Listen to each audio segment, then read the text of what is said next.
Сәлем достар, тәтті балақайлар арнасына қош келдіңіздер. Біздің каналымыз что-то не просмотр жинамайды, не подписчик жинамайды. Что-то просмотрлар вообще ноль болғанда 1000 просмотрға жетпей жатыр. Сіздерден сұрайтыным барынша активный болып, лайк басып, комментария жазып, және де каналды дамуына үлестеріңізді қосып жіберіңіздер. Бүгін мен өзім қазынасыз, сағадатсыз тиктокта тренд хит болып жатқан «Синий малыш» деген ойынды өзім ойнап көрмекшімін. Қазына мен сағадат білмейді ол ойынды. Енді біледі, бірақ именно мен ойнап көретінді білмейді. Потому что оларды рисковать етіп, дәл сол ойынды ойнайық деп айтуға дәтім барған жоқ. Бүкіл тиктокты бәрін зерттеп шықтым. Шын сияқты. Сол үшін өзім ойнап көрейін деп шештім. Қазына мен сағадат қазір далада ойнап жүр. Дала қап-қараңғы бізде уже. Сол түнді күттім. Түн болды. Қазір ойнап көрейін деп тұрмын. Арнадан алыстамаңыздар. Дәл осы видеоға лайк басып, комментария жазып, өз пікірлеріңізді қалдырып кетіңіздер. Ал олай болса кеттік, бастаймыз. Достар, мен қазір осы видеоны дәл осы айнаның алдында түсіретін боламын.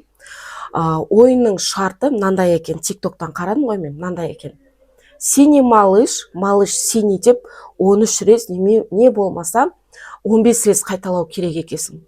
Қолыңды былай бала көтеріп тұрған сияқты міне. Осындай положенияда ұстайсың. Синий малыш, красный малыш деп, синий малыш, малыш синий деп 13 рет қайталайтын боламын. Егер қолым ауырсынған жағдайда тез арада туалетке апарып ағыз жіберу керек екен. Либо ағызбасаң, жерге тастай салсаң қолың ауырыпшы, либо айна сынады, либо арт жақтан синий малыштың анасы, яғни мамасы келуі мүмкін екен. Мен осыны сынап көрейін деп тұрмын. Шын өтірігін білмеймін, но бірақ өзімше түсіріп көрейін деп тұрмын. Ал енді кеттік. Ол үшін светті өшіру керек, және де шам, сіріңке қолдану керек, не болмаса свечи қолдану керек екен. Ал олай болса кеттік достар. Светті өшірдім. Сотканың спышкасын жағып қойдым. На всякий случай қараңғыда көрінбей қала ма деп сіздерге. Мынау менің штативім. Қазір осыған камераны орнататын боламын. Достар, менде осындай оттық бар. Мінекей. Короче, айнаны буландыру керекпіз. Сосын синий малыш деп айнаға жазу керек екен. Қазір мен үрлеп жазып көрем, синий малыш деп ше. Сосын оттықты жағамда арғарай жаңаға неге синий малыш, малыш синий деп қайталайтын боламын. Достар, қараңдар, синий малыш деп помадамен жағып қойдым. Мына жерге жоғар жағына таманша, айнаның жоғар жағына. Ал енді кеттік, видеомызды жасап көрейік. Маған да қызық болып тұршы, достар. Не, синий малыш деп тұр, давайте кеттік енді. Достар, міне мен мұндамын. Короче, түсіретін боламын. 13 рет қайталайтын болып шештім. 13 рет қайталайтын боламын. Ал қолымызды бала ұстаған сияқты положенияға қалдырамыз. Міне мынау айна, мен мына жақта тұрмын. Ал олай болса кеттік. Синий малыш, малыш синий. Синий малыш, малыш синий. Синий малыш, малыш синий. Синий малыш, малыш синий. Синий малыш, малыш синий. Синий малыш, малыш синий. Синий малыш, малыш синий. Синий малыш, малыш синий. Синий малыш, малыш синий. Синий малыш, малыш синий. Синий малыш, малыш синий. Синий малыш, малыш синий.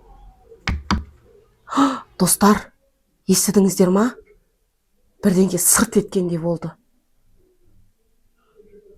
Синий малыш, малыш синий.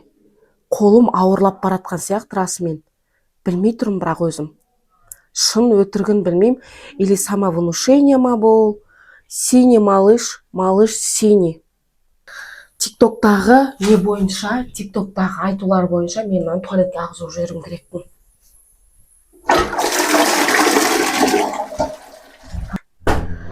Қараңдар, біздің айна сынып кетті. Мен апар туалетке ағызып, бағана бірдеме сықыр ете қалды ғой. Сөйтсем, айна сынып кеткен екен, біздің қараңдар. Бұл шын ба, өтірік па, мен сене алмай тұрмын. Қандай тылсым күш, бірақ айна сынып кетіп отыр, қараңдар. Не? Прям қазір шытынап кеттім, өзім шок болып қорқып отырмын. Қазір мен светті жағайын, қандай ощущение болған сіздерге айтатын боламын. Достар, мен кәдімгідей қорқып тұрмын. Наны қараңыздар енді. Айна сынып кетіп тұр, достар. Қолым кәдімгідей ауырсынды, бірақ бұл шын ба, өтірік па білмеймін. Может, самовнушение ма? Қолым кәдімгідей ауырсынды, ауыр болды. Оның екі варианты болу керек деді. Егер қолың ауырып жерге тастай салсаң, оның мамасы келеді деп айтты, либо айна сынады деді. Көрдіңіздер ме? Менде айна сынып кетіп тұр, бірақ мен ол қолымдағын тастаған жоқпын, туалетке апарып ағызып жібердім. Қалай ойлайсыздар, мынау шын ба, өтірік па? Хорошо, что мен Сағадат пен Қазынаға бұл ойынды ойнатып көрген жоқпын. Потому что тиктокта реально шын оқиға ретінде көрсетіп тұрды да. Және де сіздер бұны қайталамаңыздар, достар. Не көрдіңіздер ме? Біздің айна сынып кетіп тұр, достар, қараңыздар. Мен білмеймін, достар, қорққанға қос көріне ма, білмеймін. Бірдеме сықырлап, бірдеме тықырлап жүрген сияқты естіліп тұр ма құлағыма. Короче, мен синий малыш синий деп қайталай бердім ғой, 13 рет қайталадым ба, білмеймін, уже саннан жалғысып кеттім. Бірақ та қолым действительно бала көтерген кезде, мамалар түсінеді. Енді кішкентай қыздар да түсінеді, бала көтере бергенде қолың ауырып кетеді, талып. Дәл сондай ощущение болды, менде талып ауырды. Бірақ та каким-то образом мен туалетке ағыздым.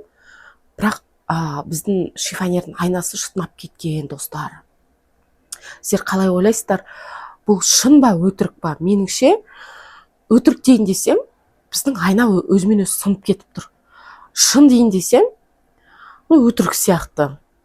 Дәл осы видео жайлы шын ба, өтірік па екенін қалай сендіңіздер ма, сенбедіңіздер ма, комментарияға міндетті түрде жазып кетіңіздер.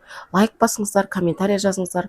Егер осы видео рекке шығып ататын болса, ары қарай мен Сағадат пен Қазынаға осы видеоны түсірткіземін. Және де сол кезде мен мүлдем басқа айнаны қолданатын болам.